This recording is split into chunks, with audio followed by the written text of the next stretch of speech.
Hello my friends, let's go straight to the front lines updates. We have some interesting news. Ukrainian army is pushing Russians in Vladimirovka and not far away from Pankivka. Just to remind you, this is the place of the big Russian assault which they conducted roughly 3 weeks ago and failed miserably. Well, initially it was the breakthrough of the Russian army, but they were not capable to control it properly, to supply it. That's why Ukraine was more effective here with the counterattacks. As you see, Russian army continued to be trapped in Kucherov Yar.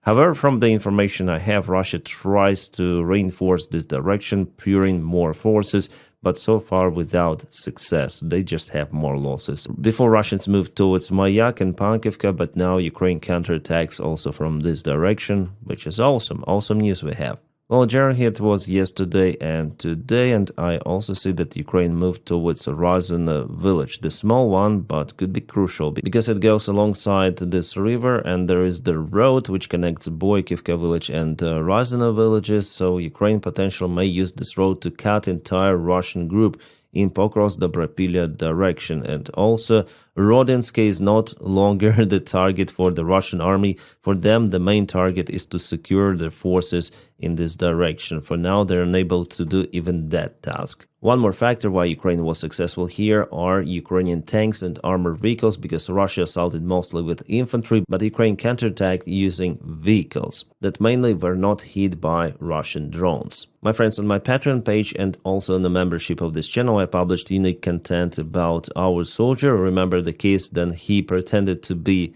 a Russian soldier and zeroed 2 of the real Russian ones. It happened also in Pokrovsk direction. So there was the interview conducted with this guy, and I translated it into English with my explanation of what really happened there, the story of our hero. So if you follow me on membership or Patreon, this story is available for you. The link for my Patreon page is available right in the video description below. Thank you guys for supporting my motivation to film more and more of those kind of the videos for Patreon and in general for YouTube. You're awesome. Now let's go back to this map. So potentially Ukraine has ability or capability to cut this entire Russian army group. Why? Well, because their supplies are very weak in this direction, and also there are just a couple of the settlements for Ukraine to take. So Russia could be in really huge trouble. We know that Russia accumulates forces, well, not here, but further away from the front lines, and they are preparing for the major strike. But so far, they're not doing huge movements. However, for the last 24 hours, Russians started the attack to Mirnograd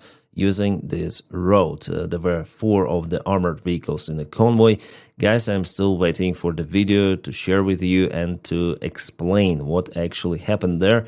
But according to reliable sources, our commanders from the front lines, the Russian attack was repelled and all of the vehicles were kaputted. And this map published by different analytics, definitely Ukraine took Zatishuk and Boykivka under control. We had the confirmation about it 3 days ago. And yes, Ukraine is moving from 2 of those directions. Actually awesome. This attack, for example, to Rizne was possible because Russia lost control over Novoekonomichne. They tried to regain it, but they lost lots of the vehicles.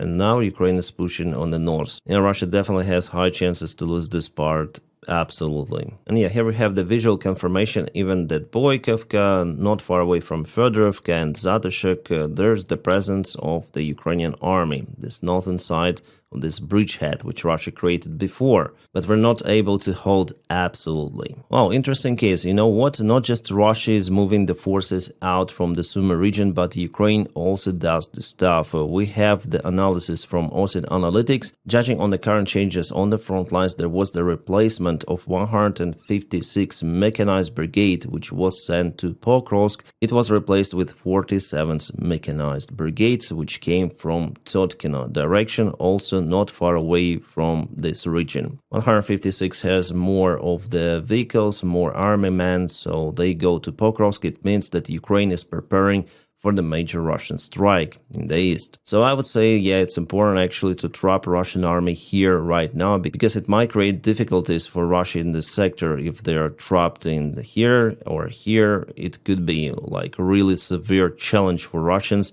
if they really want to intensify strikes and go on attack. In this case, they would have to resolve lots of the problems. And Ukraine also started a counterattack in Kamensk direction. This is the southern part of Ukraine, Zaporizhia, before Russians expanded this gray zone together with the red one, occupying Kamensk and Plavny. I think it's already their third attack attempt to get to Stepnogorsk, but it's on a higher elevation, as you may judge from this military map, and Ukraine repelled the Russians again from this very small block where there is the school and everything, but Russians are trying to go to Stepnogorsk. So we have this latest update on this military map showing that definitely Ukraine had the small counterattack. Russians could potentially use this part because there are still some of the buildings to hide their forces. Maybe they will try to regain it once again, we'll see. I think roughly 1 week ago I published this photo of the Russian FSB officers, the border control officers of Russia, who were caputed in Belgorod region. Well, here we have the confirmation about Ukrainian strike on their avant-post or checkpoint or headquarters, you may call it. HIMARS system in operation. It is a vaccine against the Russian FSB. It happened right at the border between Ukraine and Russia. I wonder why Russia kept their officers out there very close to the front lines in general, knowing that Ukraine has HIMARS capabilities.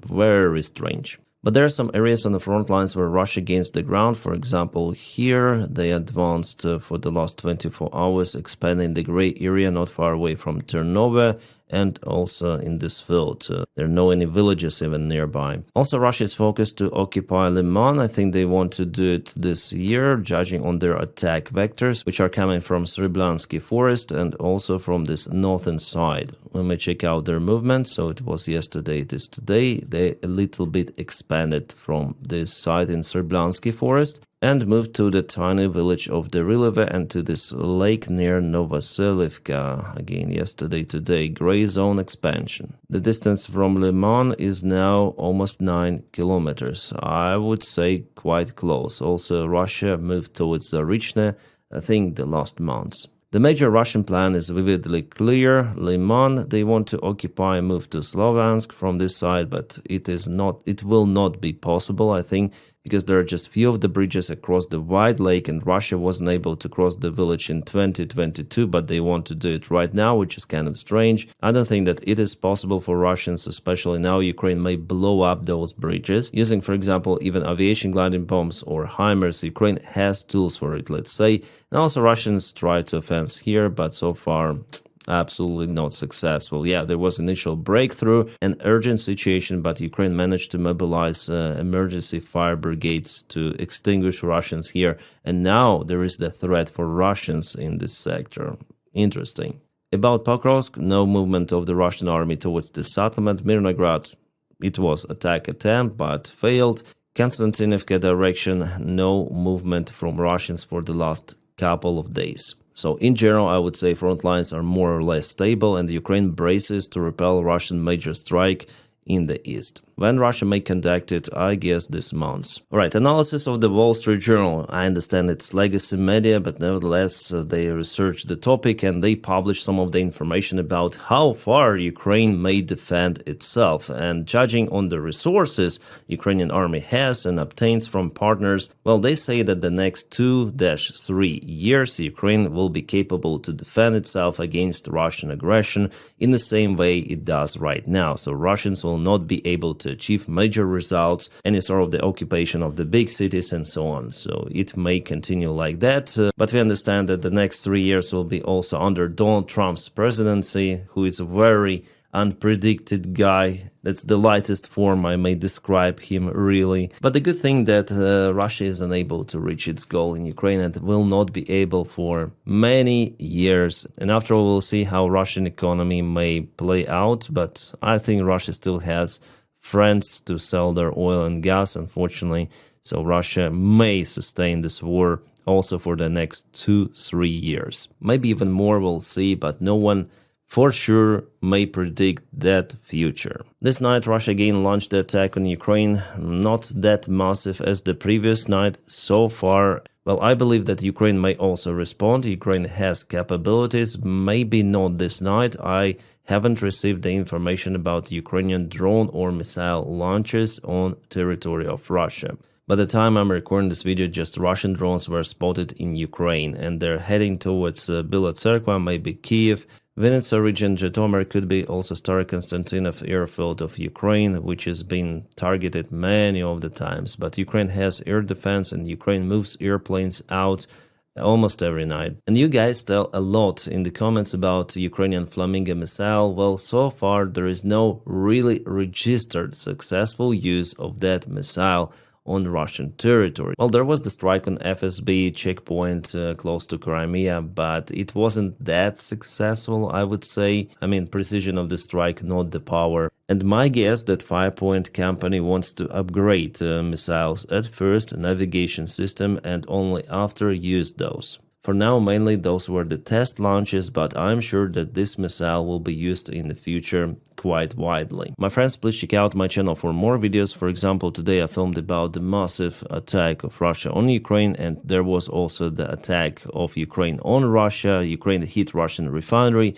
Druzhba pipeline once again. It could be also interesting for you. If you haven't watched it, I recommend it for you to watch. And we have members only content, as you may see. Yes, people support me financially, so sometimes I publish unique information for those guys who support me, because they're making my job really possible. You heard it, yeah, members and Patreons, you are making this possible, everything that I do on YouTube. And not only on different platforms as well. For example, uncensored content, mainly I publish on Telegram. For example, just a few minutes ago I reposted the video where Russians went drunk and shot themselves. Real raw image is available out there.